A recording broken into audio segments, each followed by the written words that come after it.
قناة الفوائد الفلبينية.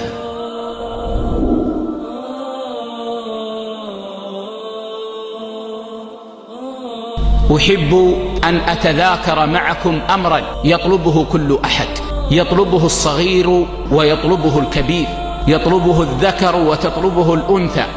ذلكم الأمر هو السعادة.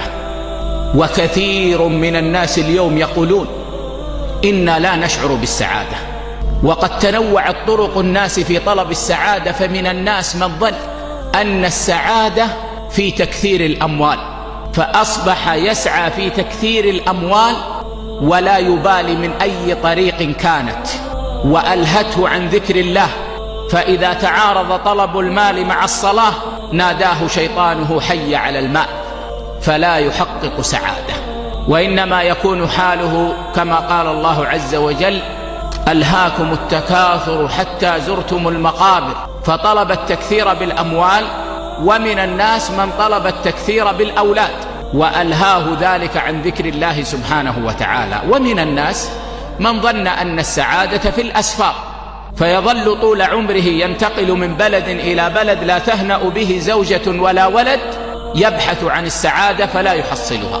ومن الناس من أيس من السعادة وقال إن السعادة وهم منشود لا حقيقة له، وما درى أولئك الحيارى أن السعادة موجودة، والله إنها موجودة.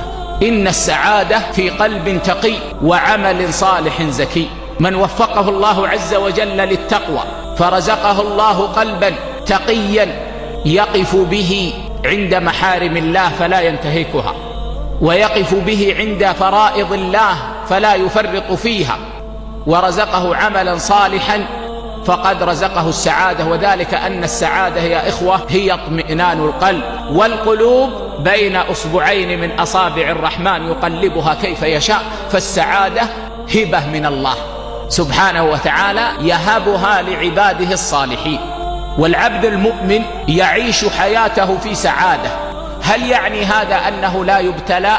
لا والله، يبتلى على قدر إيمانه. فأشد الناس بلاء الأنبياء، ثم الأمثل فالأمثل.